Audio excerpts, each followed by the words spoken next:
This channel does not promote any violent, harmful, or illegal activities. All content provided by this channel is meant for an educational purpose only.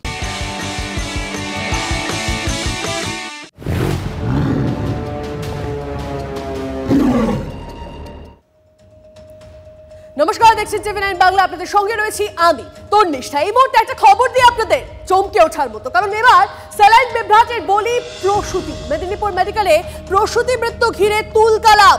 মেয়াদোত্তীর্ণ saline দেওয়ার প্রসূতি মৃত্যুর অভিযোগ। আশঙ্কাজনক অবস্থায় ভেন্টিলেশনে আরও 4 জন প্রসূতি।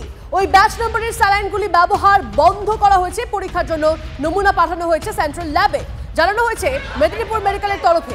আচ্ছা, কিভাবে এই ঘটনা ঘটলো খতিয়ে দেখছে হাসপাতাল কর্তৃপক্ষ।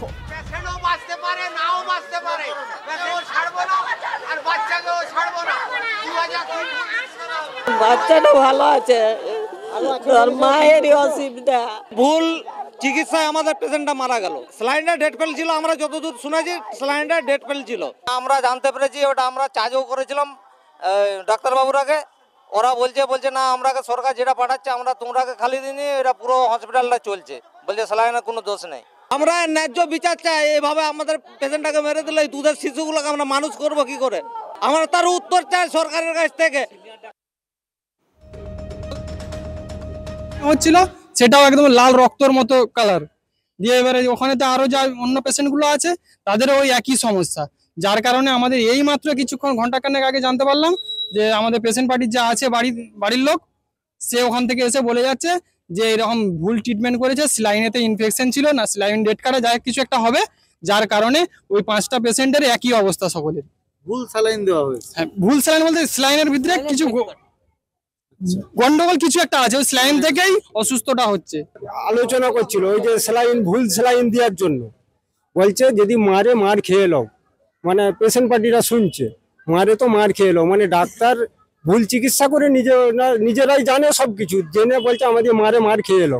তাহলে এটা কি হসপিটাল না গরুর গোয়াল, এইটাই জানতে চাই আমরা। কি ধরনের ভুল ট্রিটমেন্ট হয়েছে? এটা স্যালাইনটা পুরো একবারে ডেট কাটা বলে বলছে। হ্যাঁ, স্যালাইনটা পুরো এক্সট্রা। গরুর গোয়াল, এটা কি হসপিটাল? হসপিটাল হলে কি এইসব জায়গায় এইসব জিনিস হয়? যারা সরকারি ডাক্তার তাদের কি চোখে কি কানা যে একটা এক্সপায়ার না ডেট, সে কি জানে না কিছু? এগুলো কি ধরনের হসপিটালের চিকিৎসা? দেবব্রত আমাদের প্রতিনিধি আমাদের সঙ্গে রয়েছেন, সরাসরি দেবব্রতের সঙ্গে কথা বলি। দেবব্রত, হাসপাতালে তো মানুষ সুস্থ হতে আসে, সেখানে এইভাবে মেদিনীপুর মেডিকেলে প্রসূতি মৃত্যু, তাও আবার মেয়াদ উত্তীর্ণ স্যালাইন দেওয়া হয়েছে বা স্যালাইনে গন্ডগোল হয়েছে, সেই সমস্ত তথ্যগুলো সামনে আসছে, কিন্তু এই দায় কি হাসপাতাল কর্তৃপক্ষ নিচ্ছে? তারা কি বলছে? দেখো, হাসপাতাল কর্তৃপক্ষ কি দায় নিচ্ছে এটা বলার আগে তোমাকে আমার সহকর্মীকে একটা ছবি দেখাতে বলবো। আমরা এখন দাঁড়িয়ে রয়েছি আইসিইউ বিল্ডিং এর সামনে। যে ছবিটা আমি দেখাতে বলবো, যে একদম আইসিইউ বিল্ডিং এর সামনে ইতিমধ্যে পুলিশ প্রশাসন কিন্তু জড়ো করা হয়েছে। পাশাপাশি আমি আরেকটা ছবি দেখাতে বলবো, পাশেই যে পরিবারের লোকজন তারা কিন্তু এখানে রয়েছেন, এবং কি জন্য মানে একটা কথায় যে একজন মারা গেছেন এবং একটা ঘটনাকে কেন্দ্র করে তারপরে ইতিমধ্যে যিনি মারা গেছিলেন তাদের পরিবারের সদস্যরা অসুস্থ হয়ে পড়েছেন, তাদের পরিবারের সদস্যরা অসুস্থ হয়ে পড়েছেন। এবং যেটা আমাকে বলার জন্য আমি যে ছবিটা দেখাতে বললাম, যে আইসিইউ বিল্ডিংয়ের সামনে যেভাবে পুলিশ প্রশাসন গতকাল সন্ধ্যার পরে যখন অবস্থা সিরিয়াস হয় পেশেন্টদের, তখনই কিন্তু সমস্যার একটা সূত্রপাত হতে পারে এই আশঙ্কা করছে প্রশাসন। আর সেই আশঙ্কা থেকে কিন্তু প্রশাসন সমস্ত রকমের প্রস্তুতি সেরে রেখেছে হাসপাতালে, যাতে কোথাও কোনো ধরনের গোলমাল না হয়, সেই আশঙ্কা কিন্তু পুলিশ প্রশাসনের মধ্যে রয়েছে। আর সেই জন্যই কিন্তু তারা পুরোপুরিভাবে প্রস্তুত রয়েছেন। এবং পাশাপাশি যদি হাসপাতাল কর্তৃপক্ষের কথা বলি, যে হাসপাতাল কর্তৃপক্ষ কিন্তু এ বিষয়ে সম্পূর্ণ নিশ্চুপ। গত আরজিকর ইস্যুর পরে যেভাবে ডাক্তাররা আন্দোলন করেছিল, ডাক্তাররা যে অভিযোগ তুলেছিল হাসপাতালের বিরুদ্ধে, বিভিন্ন ধরনের যে হাসপাতালের ওষুধ, হাসপাতালের সরঞ্জাম, হাসপাতালের যাবতীয় আভ্যন্তরীণ বিষয় নিয়ে যে অভিযোগ বারবার উঠে এসেছিল, সেই অভিযোগগুলোই আজকে সত্য হচ্ছে। এটাই প্রমাণ করছে এ ধরনের ঘটনাকে, যে হাসপাতাল কর্তৃপক্ষের বিরুদ্ধে জুনিয়র ডাক্তাররা যে সমস্ত অভিযোগ ক্রমান্বয়ে তারা তুলেছিল আন্দোলন চলাকালীন, সেই আন্দোলনগুলোই মনে হয় আগামী দিনের বাস্তব, সেই বাস্তবটাই তারা। তুমি আমাদের একটু সঙ্গে থাকো, আমরা এই নিয়ে কথা বলেছিলাম কাজল কৃষ্ণ বণিক এবং মানুষ গুমটার সঙ্গে, তারা কি বলছেন আপনাদেরকে শোনাই।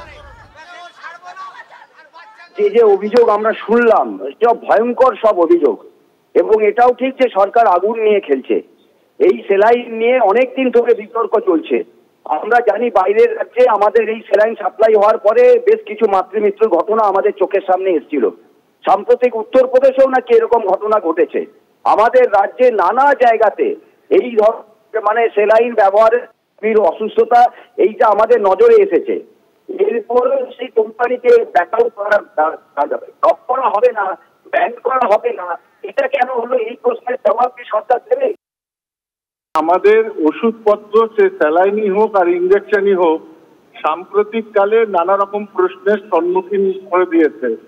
আমরা সঠিকভাবে বুঝতে পারি না, অন্তত খালি চোখে দেখে, যে কোনো একটি ইঞ্জেকশন তার ভেতরে যে তরল পদার্থটি আছে বা যে ফ্লুইড যেগুলোকে আমরা স্যালাইন বলে জানি, সেগুলো সমস্তটা ত্রুটি মুক্ত বিশুদ্ধ কিনা। যাই হোক, সবটা মিলিয়েই আমাদের রাজ্যের স্বাস্থ্য দপ্তর এবং যারা ওষুধের গুণগত মান পরীক্ষা নিরীক্ষা করেন তাদের কিন্তু আরো বেশি সজাগ হতে হবে। এই মুহূর্তে আমরা যোগাযোগ করে নিয়েছি চিকিৎসক সংগঠনের নেতা পূর্ণব্রত গুণ, তিনি আমাদের সঙ্গে রয়েছেন। আচ্ছা স্যার, যে বিষয়টা আপনার থেকে জানতে চাইবো যে এই যে স্যালাইন বিভ্রাট, তার বলি প্রসূতি, মেদিনীপুর মেডিকেলে প্রসূতি মৃত্যু ঘিরে তুলকালাম, মেয়াদোত্তীর্ণ স্যালাইন দেওয়ার অভিযোগ সামনে আসছে এবং আশঙ্কাজনক অবস্থায় ভেন্টিলেশনে আরো 4 জন প্রসূতি। আমরা যে ছবি দেখছি, যদি আপনি দেখেন সেখানে বুঝতে পারবেন যে স্যালাইনের ভেতরে ছত্রাক, সেটা দেখতে পাওয়া যাচ্ছে। এগুলো দেখার দায়িত্ব কাদের? কাদের গাফিলতি?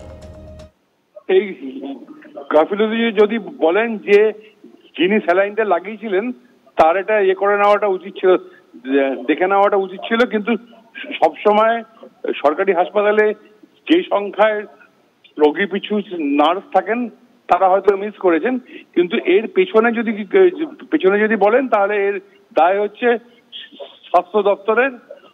আরজি করে যে দুর্নীতি যে দুর্নীতির ঘটনা আমাদের সামনে এসছে, সেটাকে কেবলমাত্র আরজি করেই সীমাবদ্ধ নয়, পশ্চিমবঙ্গের সমস্ত মেডিকেল কলেজ এবং হাসপাতালেরই অবস্থাটা একই রকম। ওই ওষুধ ব্যবসায়ীদের সঙ্গে চোখ সাজসে নিম্নমানের ওষুধ হাসপাতালগুলোতে সরবরাহ হচ্ছে, তারই বলি হলেন প্রসূতি মা। তার জন্য আমরা সমব্যথী, কিন্তু এটা দায় যদি কারোর হয় সেটা স্বাস্থ্য দপ্তরই। বেশ, অনেক ধন্যবাদ আমাদের সঙ্গে কথা বলার জন্য। কথা বলছিলাম পূর্ণব্রত গুণের সঙ্গে এবং ডক্টর উৎপল ব্যানার্জি, তার সঙ্গে আমরা এই মুহূর্তে যোগাযোগ করে নিয়েছি। ডক্টর উৎপল ব্যানার্জি আমাদের সঙ্গে রয়েছেন। স্যার, আমি তনিষ্ঠা কথা বলছি আপনার সঙ্গে। এবং মেদিনীপুর মেডিকেলে যে ঘটনা ঘটেছে সেখানে প্রসূতি মৃত্যু, কিভাবে স্যালাইন দেওয়ার প্রসূতি মৃত্যুর অভিযোগ উঠেছে এবং আশঙ্কাজনক অবস্থায় ভেন্টিলেশনে আরও 4 জন প্রসূতি। এই যে স্যালাইন নিতে গিয়ে আমরা যে ছবি দেখাচ্ছি সেখানে দেখা যাচ্ছে যে ছত্রাক, মানে স্যালাইনের বোতলে ছত্রাক, এগুলো কাদের দেখার কথা? তারা দেখছেন না কেন?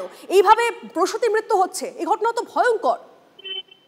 দেখুন, এইরকম প্রসূতি মৃত্যুর ঘটনায় আমাদের এখানে ওষুধ, সেলাইন এইসবের গুণগত মান নিয়ে অনেকগুলি প্রশ্ন দীর্ঘদিন ধরে উঠেছে এবং আমরা এটা মনে করি যে স্বাস্থ্য দপ্তরের এইখানে একটা দেখভাল করার যে কাজের দায়টা ছিল, তারা সেই দায় যেরকম একদিকে পালন করছেন না, মানুষের স্বাস্থ্য সেটাকে নিয়ে তারা তাদের যে দায়িত্ব তারা পালন করছেন না, এটা যেমন একদিকে, তেমনি ওষুধ এবং সেলাইন এইগুলির গুণগত মান সেগুলি নিয়েও দীর্ঘদিন ধরে প্রশ্ন উঠছে, সেখানে দুর্নীতির অভিযোগ উঠছে, সেই দুর্নীতির উপরে আশ্রয় করে দুর্বৃত্ত চক্র তৈরি হচ্ছে এবং এরপরেও যদি আমাদের স্বাস্থ্য দপ্তরে তাদের টনক না নড়ে যে পুরো বিষয়টাকে খতিয়ে দেখা দরকার, তদন্ত করা দরকার, যেখানে যেখানে যা যা কিছু ভুল আছে, ত্রুটি আছে, সেগুলো সংশোধনের প্রয়োজন, তাহলে সেটা খুব দুঃখের। আমরা আশা করব, দাবি করব, অবিলম্বে এই যে সমস্ত বিশৃঙ্খল পরিস্থিতির ভিতর দিয়ে পুরো ব্যবস্থাটা যাচ্ছে, এটাকে শুধরে নেওয়ার একটা আয়োজন করা হোক। অনেক ধন্যবাদ আপনাকে। আমরা কথা বলেছিলাম প্রাক্তন কেন্দ্রীয় মন্ত্রী ও চিকিৎসক সুভাষ সরকারের সঙ্গে। তিনি কি বলছেন শোনাই আপনাদের। স্যালাইন বটলে মানে প্রচুর প্রফিট মার্জিন থাকে, আর সেইটাকে কেন্দ্র করে এই যে সরকার যদি সেইভাবে জিনিসগুলোকে কেনে আর সেখানে তার মধ্যে দিয়ে সরকারি আধিকারিক এবং তার সঙ্গে সঙ্গে শাসক দলের নেতারা, স্থানীয় এবং রাজ্য স্তরের নেতারা তার বকরা পাবে, এটা অত্যন্ত অন্যায়। আর মানুষ মৃত্যুর কোলে ঘুমিয়ে পড়বে। এটা কোনো মতেই মেনে নেওয়া যায় না। এর জন্য মানে প্রকৃত বিচার অবশ্যই হওয়া উচিত। যে ঘটনা ঘটেছে তা নিয়ে ইতিমধ্যে বিতর্ক শুরু হয়েছে, কারণ বিতর্ক শুরু হওয়ার মতোই একটা ঘটনা ঘটে গেছে। স্যালাইন বিভ্রাটের বলি প্রসূতি, মেদিনীপুর মেডিকেল কলেজের ঘটনা, তা ঘিরে তুলকালাম পরিস্থিতি। কথা বলবো আমাদের প্রতিনিধি দেবব্রত আমাদের সঙ্গে রয়েছেন সরাসরি। দেবব্রত, কিভাবে এই ঘটনা ঘটলো? এই ঘটনা নিয়ে তো বারবার করে প্রশ্ন উঠছে, কিন্তু আমি জানতে চাইবো যে চারজন আশঙ্কাজনক, যে প্রসূতি চারজন আশঙ্কাজনক, তাদের কি অবস্থা এই মুহূর্তে?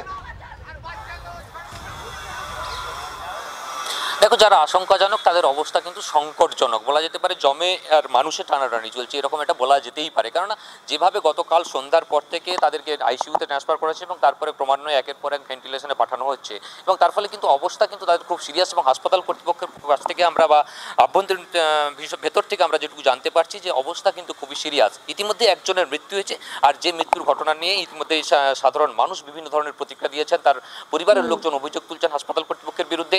হাসপাতালের এখানকার যে সমস্ত চিকিৎসা সংগঠন তারা যেমন অভিযোগ করছে, ঠিক পরিবারের লোকও কিন্তু বিভিন্ন ধরনের অভিযোগ করছে। তবে যারা অসুস্থ হয়েছিলেন তাদের অবস্থা ঠিক কোন জায়গায় সেটা কিন্তু এখনো স্পষ্ট হচ্ছে না। অবশ্যই তুমি নজর রাখো দেবব্রত, তাদের পরিস্থিতির দিকে তোমার থেকে আপডেট নিতে থাকবো। অনেক ধন্যবাদ তোমায়।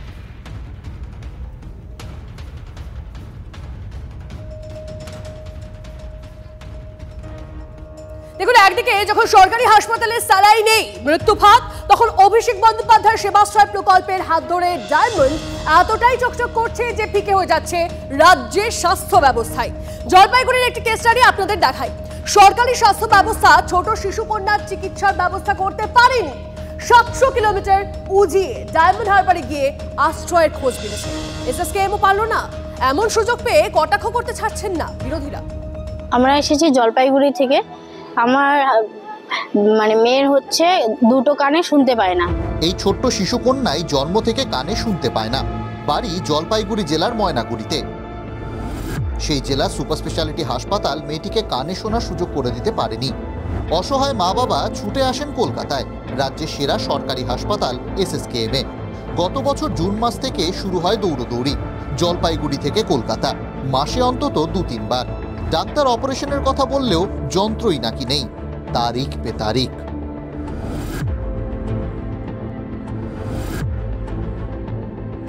আমরা পিজি হসপিটালে মোটামুটি 7 মাস থেকে যাওয়া আসা করছি এই অপারেশনের জন্য। আমরা অপারেশনের জন্য এসেছি।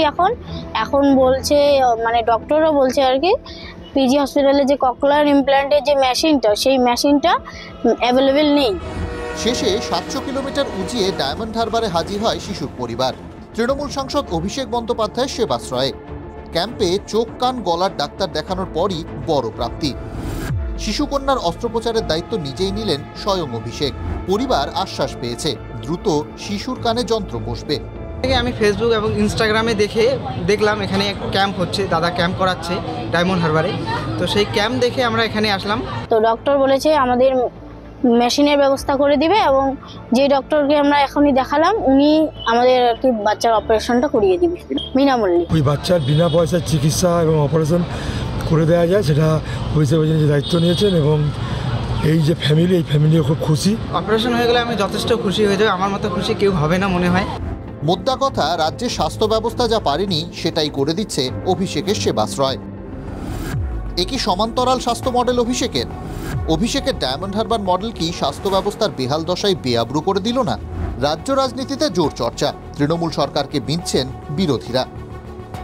দুটো সমানান্তর সিস্টেম চলছে, জানি না রাজ্য কোন জায়গা যাবে। তো এটা জিনিস আছে, ভাইপো বলছে কি পিসি তুমি পারছো না। পিসির ভাইপো বলছে স্বাস্থ্য ব্যবস্থা বেহাল, তাই তাকে বেসরকারি উদ্যোগ নিয়ে করতে হচ্ছে। ওখান থেকে যেটা শুরু করেছেন একটা প্যারালাল গভর্নমেন্ট, ওখান থেকে উনি বার্ধক্য ভাতা শুরু করেছেন। হ্যাঁ, আজকে উনি এবারে স্বাস্থ্য ব্যবস্থাকে নিজের মতন করে করলেন। ডায়মন্ড হারবার মডেল মানে কি? পিসুমনির মডেল ফেলিওর তো বটে, কবে আবার উনি সাকসেস হয়েছে? ফেলিওর তো বটে, কিন্তু সেটা স্বীকার করবেন না। সারা বাংলার স্বাস্থ্য ব্যবস্থা যারা যায়, সারা বাংলার স্বাস্থ্য পরিষেবা যারা দেখছে, সবাই জানে যে মুখ্যমন্ত্রী শুধু ফেলিওর নয়, মুখ্যমন্ত্রীরা ফেল করাচ্ছেন। অভিষেকের কি সেই ক্ষমতা হবে যে স্বাস্থ্যমন্ত্রীর পদত্যাগের দাবি করা? নাহলে উনি তো এই প্রকল্পের মধ্যে দিয়ে যে কথা আমরা বলেছি সারা রাজ্যের স্বাস্থ্য পরিষেবা ভেঙে পড়েছে সেটাকে প্রমাণ করলেন। মরিয়া ডিফেন্স শাসক দলের নেতাদের।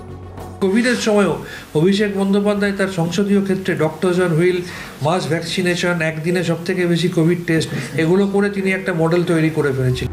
11ই জানুয়ারি পর্যন্ত সেবাশ্রয় কর্মসূচি চলবে। আরও বিড়ম্বনা কি বাড়বে রাজ্যের স্বাস্থ্য দফতরের? সোজা কথায় রাজ্য সরকারের। শুভেন্দু হালদারের রিপোর্ট, TV9 বাংলা।